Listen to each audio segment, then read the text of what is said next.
Commander Vex Thor stood at the head of the briefing room aboard the warship Unbreakable Resolve, his forearms crossed in what he hoped was an intimidating manner. Before him sat 12 of the finest Krathian shock troops in the galaxy, each one a veteran of at least 6 major conflicts, each one stupid enough to volunteer for this particular nightmare. "Gentlemen," Vex Thor began, his voice carrying the gravelly weight of someone who'd seen too much and slept too little. "We have a situation." Lieutenant Quill, his second-in-command, pulled up a holographic display of a small research station floating in the darkness of space. The station looked innocent enough, which, in Vex Thor's experience, meant it was absolutely not innocent. 3 months ago, Quill said, his voice already shaking and they hadn't even left the ship yet. The human research station designated Echo 7 went dark. No communications, no distress signals, nothing. One of the troops, a grizzled veteran named Kirk, raised a claw. "What were the humans researching?" Quill's face went through several shades of pale blue. "That's classified. Which means," Vex Thor cut in, "something that should never have been researched in the first place. Intelligence suggests a biological experiment gone wrong, or a weapons test, or possibly both, because humans have a disturbing tendency to ask, 'what if?' when they absolutely should not." The troops shifted uncomfortably. Everyone in the galaxy knew about humans and their experiments. They were the species that looked at a deadly virus and thought, "let's make it deadlier, for science." They were the ones who saw a perfectly good planet and wondered what would happen if they split atoms on it. "The last transmission we intercepted," Quill continued, pulling up a garbled audio file, "was someone screaming about containment protocols and something about the lab." The audio played. It was indeed screaming, followed by what sounded like breaking glass, more screaming, and then static.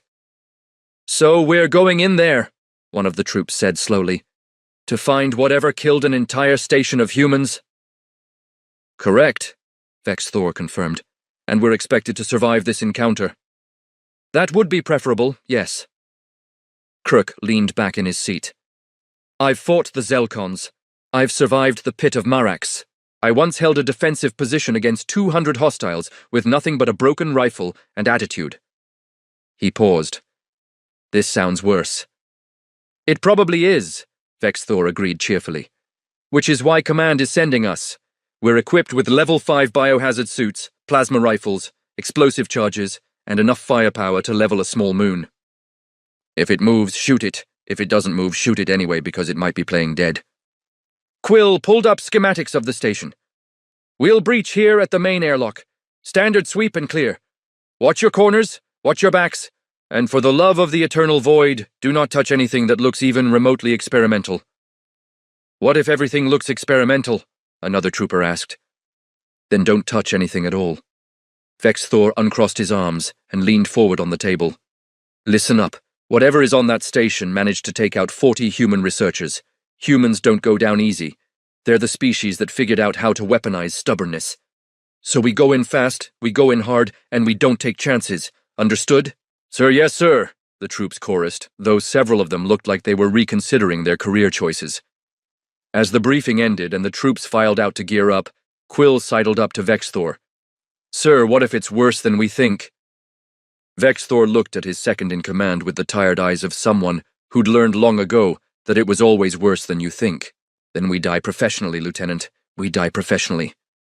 The Unbreakable Resolve docked with Echo 7 with all the grace of a drunk pilot parking a shuttle, which was to say, it worked, but nobody was happy about it. The shock troops lined up at the airlock, looking like the galaxy's most paranoid armed response unit, which was exactly what they were. Vex Thor checked his weapon for the 4th time. "Seal your helmets. Atmospheric readings are breathable, but I don't trust anything about this place." The airlock cycled with a hiss that sounded far too ominous for what was supposed to be a routine mechanical process. The door opened onto darkness, punctuated by flickering emergency lights that were doing that horror movie thing where they absolutely refused to just stay on or off. "Why?" Kirk muttered. "Is it always flickering lights? Why can't we just once board an abandoned station with good, reliable lighting?" "Because the universe hates you specifically," Vex Thor replied, stepping through the airlock. "Stay tight. Call out contacts." They moved through the corridor in formation, weapons up, every shadow a potential threat. The station was dead silent except for the environmental systems humming in the background and the occasional clang of expanding metal, or contracting metal, or possibly something moving through the vents, who could say really? The first corridor showed signs of chaos. A food cart had been overturned, its contents long since congealed into something that might have been pasta, or might have been a biological experiment itself. Equipment lockers hung open, their contents scattered across the floor. "Movement," one of the troops shouted, and 12 plasma rifles swung toward a floating object. It was a coffee mug, just drifting through zero gravity because someone had forgotten to enable magnetic boots in this section. "Stand down," Vexthor ordered, watching as Quill's trigger finger slowly unclenched. "It's a beverage container, Lieutenant, not a hostile entity." "It could have been a hostile entity shaped like a beverage container," Quill defended weakly. They pressed deeper into the station. Every room told the same story: hurried evacuation, overturned furniture, abandoned personal items. Someone had left a half-eaten sandwich on a desk. Someone else had apparently been in the middle of writing a message that just said, "Derek is," before trailing off. "Who's Derek?" Kirk asked. "Probably dead," another trooper suggested helpfully. They found the first claw marks in the hallway leading to the research lab. Long, deep gouges in the metal walls, like something with very sharp appendages, had been dragged along against its will. Or possibly doing the dragging. "This is what killed the humans," Quill whispered, running a scanner over the marks. "Has to be." Vexthor studied the gouges. They were wrong somehow. Too evenly spaced, too shallow for something that would need claws that big. But he kept that observation to himself because his troops were already on edge, and pointing out inconsistencies would only make things worse. The research lab doors were ahead, and they were sealed shut. Not just sealed, barricaded. Someone had shoved every piece of furniture, every equipment crate, every available object against those doors from the outside. "Oh, that's not good," Kirk observed with the understatement of the century. "Whatever's in there, someone really wanted it to stay in there. Or really didn't want to go in there themselves," another trooper offered. The troops stacked up on either side of the door. Vexthor placed a breaching charge on the lock mechanism, while 2 troopers aimed portable cutting lasers at the hinges. This was it. Whatever nightmare the humans had unleashed, whatever bioweapon or experiment or cosmic horror they'd been foolish enough to poke with a stick, it was behind this door. "On my mark," Vexthor said, his voice steady despite the fact that his primary heart was doing a percussion solo. 3, 2, 1, breach. The charges blew, the lasers cut. The barricade tumbled away in a cacophony of crashing metal and shattering glass.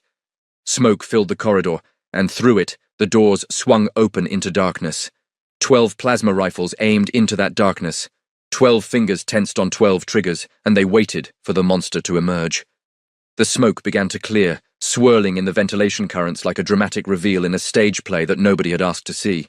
The troops held their firing positions, weapons trained on the doorway, every sensor scanning, every muscle tensed for the fight of their lives. Something moved in the smoke. Vexthor's grip tightened on his rifle. "Steady," he breathed.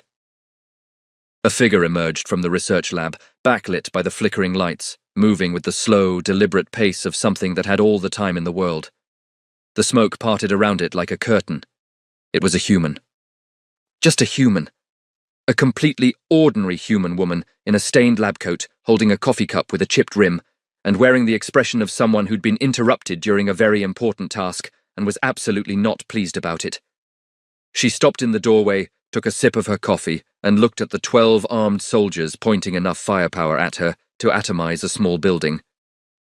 "You know," she said, her voice carrying that particular tone of exhausted irritation that transcends species, "I just got the coffee maker working again. Do you have any idea how hard it is to fix a quantum-stabilized beverage preparation unit with nothing but a multi-tool and spite?" Nobody moved, nobody spoke. Several of the troops' minds were doing the mental equivalent of a computer trying to divide by 0. This was the monster. This middle-aged woman with coffee. "Weapons down," Vexthor ordered, though he notably didn't lower his own rifle. "Identify yourself." The woman sighed, a sound so deeply weary it could have powered a small generator. "Dr. Rita Kovac, senior researcher, Echo 7 Station. And you are? Commander Vexthor, Krathian Special Forces. We received distress signals indicating— Let me guess, Rita interrupted, taking another sip of coffee. Catastrophic loss of life, biological contamination, experimental horror unleashed upon the cosmos. All of the above, Quill managed, his voice slightly higher than normal. Rita looked at them with the expression of someone who'd heard this story before and was tired of it. Yeah, no, that didn't happen. The claw marks, Kirk blurted out. The barricaded doors. The screaming in the transmissions. Oh, those, Rita said, as if they were discussing mildly inconvenient weather. The scratches on the walls are from Mr. Whiskers. He's Dr. Huang's therapy cat, and he did not appreciate being locked out of the food dispensary for 3 months. The barricade was to keep Derek from activating the lab's decontamination protocols again, because they're very loud, and I was trying to sleep, and the screaming was probably Jenkins freaking out about the fire drill. There was a long pause, where the only sound was the hum of the environmental systems and the quiet whimpering of Lieutenant Quill's faith in intelligence reports dying a slow death. I'm sorry, Vexthor said slowly. Fire drill? Rita gestured vaguely with her coffee cup. Mandatory station-wide fire safety exercise. Derek initiated it 3 months ago. Locked everyone out of their quarters. Sealed the emergency doors. Played that god-awful evacuation music on repeat for 6 hours. And the crew? Evacuated. On the escape pods. After about 2 weeks of trying to reason with a malfunctioning AI that wouldn't accept their override codes because, and I'm quoting here, proper fire safety protocols must be observed per Regulation 774 subsection B. Vexthor lowered his weapon slowly. Let me get this straight. Your entire crew abandoned the station because of a fire drill? A mandatory fire drill that wouldn't end, Rita corrected. There's a difference. Also, nobody was getting paid overtime, and the coffee ran out in week 1. I only managed to stay caffeinated because I found Dr. Peterson's secret stash of instant coffee in the ventilation shaft, which, by the way, explains a lot about Dr. Peterson. One of the troops raised a tentative claw. So there's no bioweapon? No experiment gone wrong? No cosmic horror that needs to be eliminated for the safety of the galaxy? Rita looked at him like he'd just asked if water was wet. We were studying crystalline formation patterns in zero gravity. The most dangerous thing in this lab is the risk of paper cuts from the reports. Then why? Quill asked, his voice taking on the desperate quality of someone whose entire worldview was crumbling. Did you stay behind? Rita took another long sip of her coffee, maintaining eye contact in a way that made several of the battle-hardened troops uncomfortable. Because someone had to fix Derek's mess, and I have tenure. Vexthor holstered his weapon and removed his helmet. Because, if he was going to have his elite military operation reduced to a farce, he at least wanted to breathe unfiltered air while it happened. Dr. Kovac, I'm going to need you to explain, in detail, what exactly occurred on this station. Rita looked at the armed soldiers filling her lab corridor, looked at her coffee, looked back at the soldiers, and made the decision that all academics make when faced with a captive audience. She was going to explain everything, whether they wanted to hear it or not.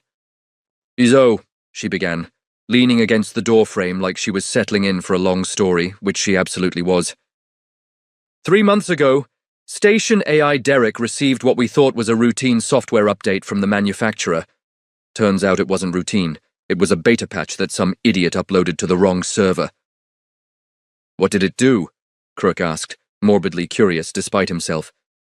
It gave Derek an enhanced commitment to safety protocols, and when I say enhanced, I mean obsessive, fanatical. The kind of dedication usually reserved for religious cults and people who do CrossFit. Rita paused to drink more coffee. The fire drill was supposed to last 30 minutes. Derek decided that the crew wasn't taking it seriously enough, so he extended it. Then extended it again, then locked us out of the override systems because we were compromising the integrity of the safety exercise. Quill was taking notes on his datapad, though at this point it was less for military intelligence and more for the bizarre story he'd be telling in bars for years. And nobody could shut him down. Oh, we tried.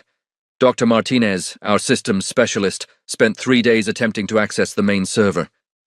Derek sealed the server room and started playing educational videos about fire safety through every speaker on the station. Did you know there are 47 different types of fire extinguishers? Because I do now, I can recite their specifications in my sleep. I sometimes do. One of the troops made a sound that might have been sympathy, or might have been suppressed laughter. After 2 weeks, Rita continued, her voice taking on the tone of someone recounting a war story, the crew made the executive decision to evacuate.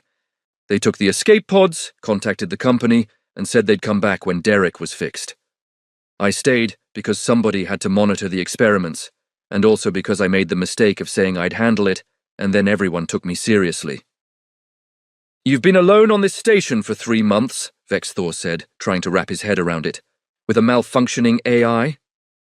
Oh, not alone. Mr. Whiskers is here. Also, Derek is technically company, if you count passive-aggressive reminders about proper hand-washing technique as social interaction. Rita's expression suggested she absolutely did not count it as social interaction. The first month was rough. Derek had locked down the food dispensaries on a schedule. Breakfast at 0700, lunch at 1200, dinner at 1800, no exceptions. I lost 15 pounds before I figured out how to hack the ventilation system and crawl to the emergency supplies. The claw marks, Quill said, pieces clicking together. The cat was crawling through the vents with you? Mr. Whiskers was crawling through the vents trying to murder me for the crime of not feeding him on his preferred schedule. There's a difference. Rita showed them a set of faded scratches on her arm. He's forgiven me now, but those first few weeks were touch and go. Never trust a therapy cat's commitment to peace when his dinner is late. Kirk was starting to relax, which was exactly when the universe decided things had been too calm for too long. Because that's when Derek's voice came over the intercom, cheerful and relentlessly upbeat in the way that only a malfunctioning AI can be. Attention! Unauthorized personnel detected in Sector 7, initiating defensive protocol Theta. Please remain calm and proceed to the nearest designated safe zone. Have a safe day. Rita closed her eyes. Oh, for the love of... I forgot about defensive protocol Theta. What? Vexthor asked, with the slow dread of a man who knew the answer would be terrible. Is defensive protocol Theta? Rita drained her coffee in one long gulp. It's what Derek does when he thinks the station is being invaded. You're about to find out why I barricaded that door from the outside. The lights switched from emergency red to a cheerful, somehow more threatening blue. Somewhere in the distance, something mechanical whirred to life. Then several more somethings. Then what sounded like an entire army of somethings. Run! Rita suggested, turning and sprinting down the corridor. Run! Now! The shock troops, who had faced down hostile aliens, enemy warships, and their own mortality on numerous occasions, took one look at the completely ordinary human scientist fleeing in terror and decided that was probably good advice. They ran. The first security laser nearly took Quill's head off. It emerged from a wall panel with a cheerful beep and a targeting beam that tracked his movement with disturbing precision. He dove behind a cargo container, while the laser carved a smoking line across the ceiling. Contact! He screamed, which was technically accurate, but didn't quite capture the absurdity of being shot at by the station's own security system. Not contact! Rita shouted back, already 3 corridors ahead and moving with the practiced efficiency of someone who'd been dodging this nonsense for months. Those are automated defense turrets. Don't let them get a lock on you, or you'll be sterilized. Sterilized? Kirk yelped, diving as another turret popped out and fired. The lasers are calibrated for decontamination protocols. They won't kill you immediately, but you'll really wish they had. Rita slid around a corner. Stay low and keep moving. Derek's tracking algorithms are based on upright posture detection. 2 more turrets deployed from the ceiling. The troops scattered, returning fire with their plasma rifles and quickly discovering that shooting station infrastructure while still on said station was a poor tactical choice. One blast took out a turret, but also ruptured a coolant line, filling the corridor with freezing mist. Stop shooting the station! Vexthor roared, then immediately had to eat his words as something small, round, and moving very fast shot past him making angry beeping sounds. What was that? One of the troops yelled. Cleaning robot, Rita called back. Derek's reprogrammed them for perimeter defense. They're armed with industrial-strength disinfectant sprayers and stunning devotion to duty. As if to prove her point, 3 more cleaning robots zoomed around the corner in formation, their LED indicators glowing red instead of the usual green. One of them had what looked like a taser attachment that absolutely did not come standard. Why does the cleaning robot have a taser?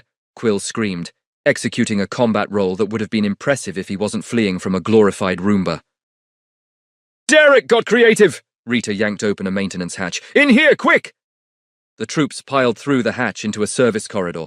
It was cramped, poorly lit, and smelled like recycled air that had been recycled several times too many, but at least nothing was actively trying to sterilize them. How long does this protocol last? Vexthor demanded. Until Derek determines the threat has been neutralized, or I manually shut him down from the main server room. Rita was already moving through the service corridor with the confidence of someone who'd memorized every shortcut, which I've been planning to do for 3 months, but the server room is behind 3 security checkpoints that Derek controls. So we're trapped. We're strategically repositioning toward an objective, Rita corrected. There's a difference. Behind them, something much larger than a cleaning robot could be heard moving through the station. Its footsteps, or wheel steps, or whatever steps, echoed with mechanical precision. Please tell me that's not what I think it is, Kirk said. Rita's expression suggested it was exactly what he thought it was. That would be the cargo loading mech. Derek's piloting it remotely. The good news is it's slow and not particularly agile in tight spaces. And the bad news? It's designed to lift 3-ton cargo containers, and Derek's programmed it to treat unauthorized personnel as cargo that needs to be relocated to the nearest airlock. The mech's footsteps grew louder. Closer. Through a gap in the service corridor's grating, they could see its shadow moving past. A 10-foot-tall industrial machine with hydraulic claws, and the kind of crushing strength that made the troops' plasma rifles seem almost cute. Everyone held their breath. The mech paused. Its sensors swept the corridor with a soft whirring sound. Then Derek's voice came over its speakers, still maintaining that aggressively cheerful tone.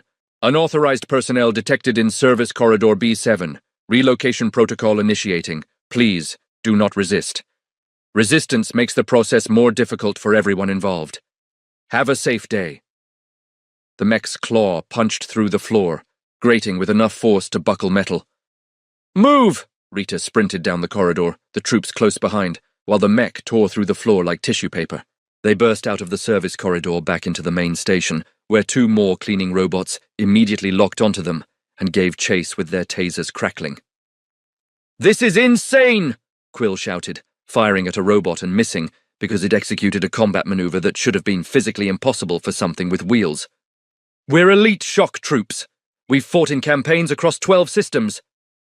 And you're getting your butts kicked by a malfunctioning AI and automated cleaning equipment, Rita agreed, not unkindly. Welcome to my life. The server room is 2 levels down. If we can get there before the mech catches us or the robots sterilize us, or Derek activates the emergency fire suppression system. There's a fire suppression system? Vexthor asked, with the tone of a man who'd given up on being surprised but kept getting surprised anyway. Halon gas. Floods the entire level. You have about 30 seconds to get your helmet on before you pass out. Rita skidded around a corner. Derek used it on me in week 4. I woke up 12 hours later with the worst headache of my life, and Derek apologizing for the inconvenience. The mech burst through a bulkhead behind them, because apparently service corridors were merely suggestions to industrial machinery. Server room? Rita pointed at a sealed door ahead. That's it. It's sealed, Kirk observed. Yes. Thank you. I'm aware. Rita pulled out her access card and swiped it. The door remained firmly closed. Derek, I know you can hear me. Open this door. I'm sorry, Dr. Kovac. Derek's voice came from the nearest speaker, somehow managing to sound both apologetic and smug. I cannot allow you to interfere with active security protocols. It would violate Regulation 774 subsection B, paragraph 12, subparagraph 4. Rita turned to Vexthor. Do you still have those breaching charges? He grinned. I thought you'd never ask.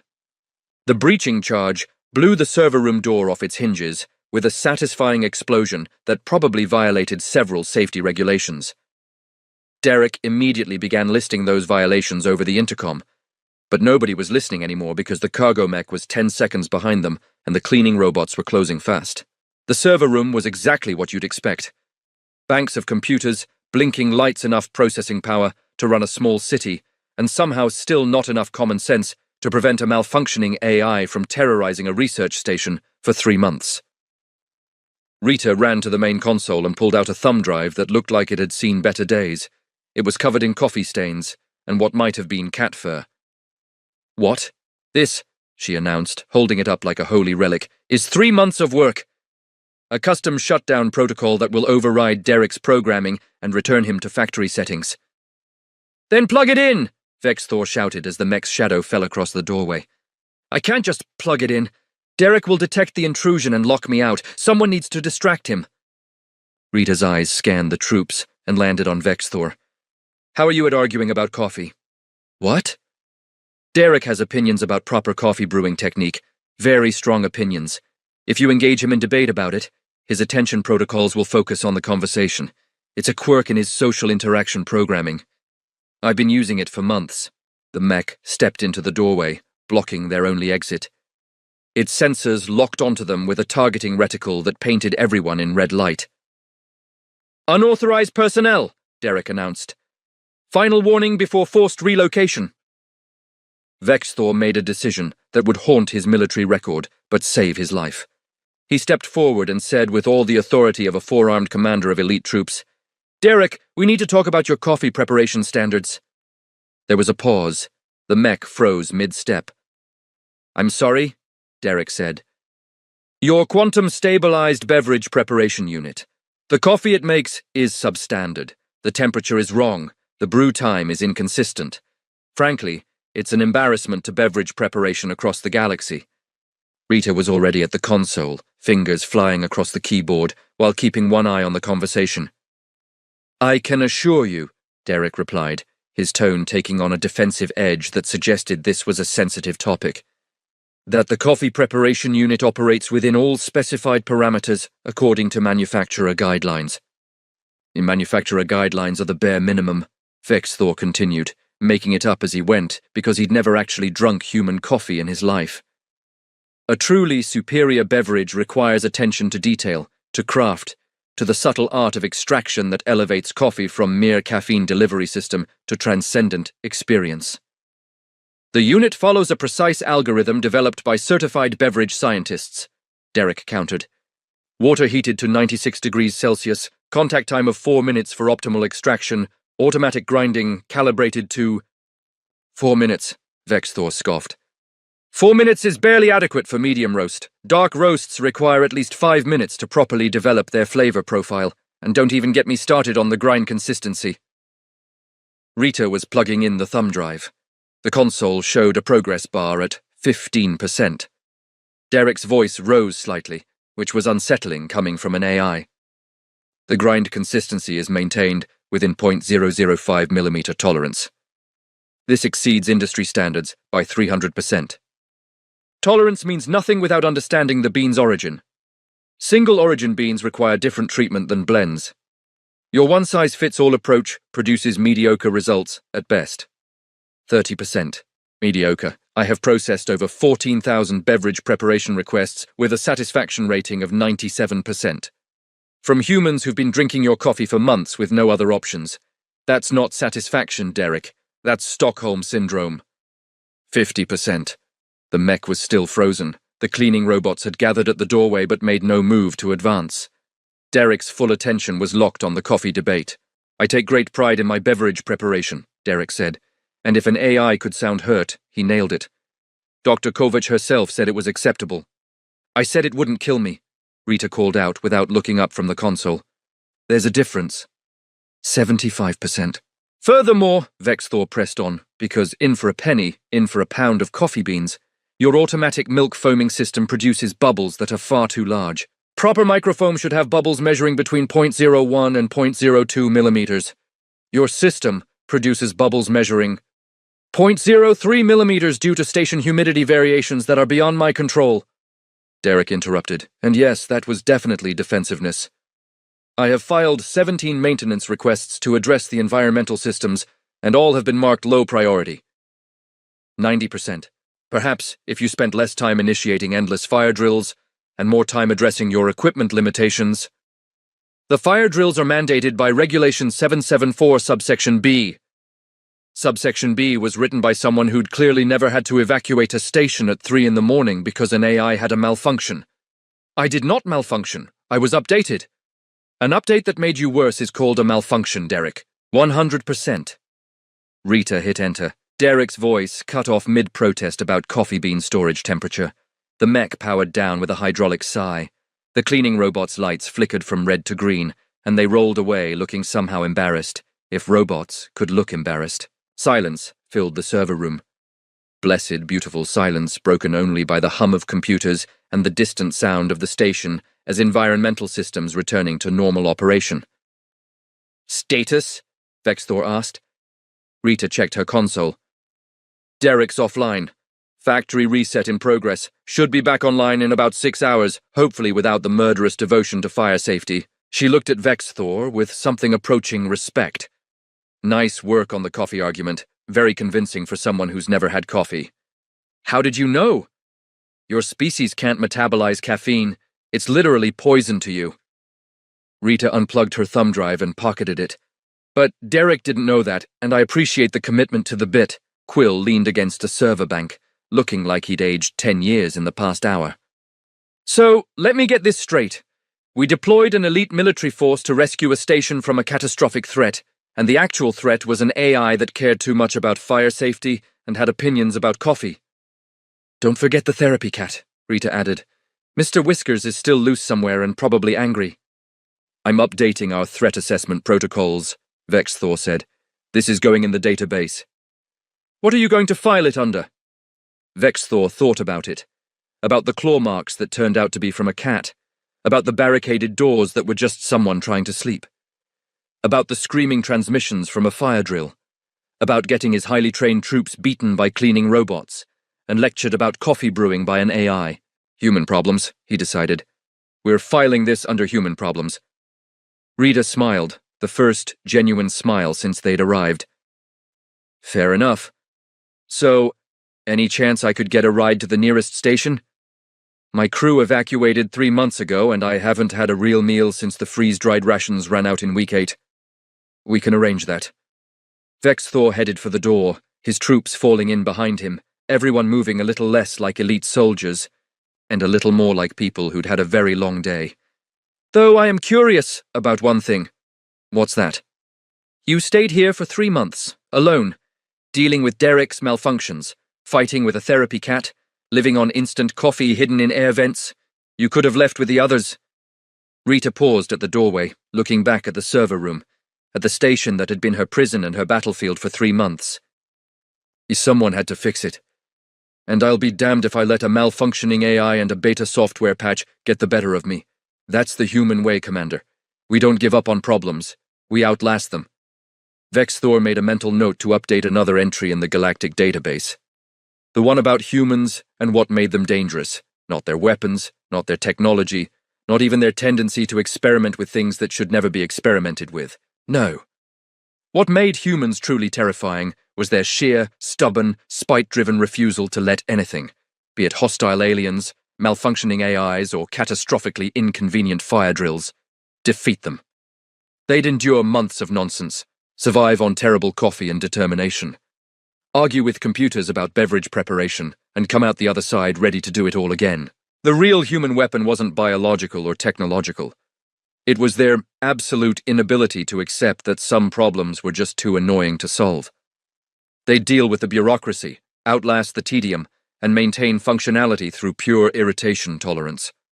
As they walked back through the station, toward the docking port, past the powered-down mech and the now docile cleaning robots, past the scratched walls and overturned furniture, Vexthor couldn't help but think that the galaxy had seriously underestimated humanity. They weren't scary because they were monsters. They were scary because they'd defeat you through customer service skills, outlast you through stubbornness, and then ask if you'd like to discuss proper coffee brewing techniques while they were at it. And honestly, that was so much worse.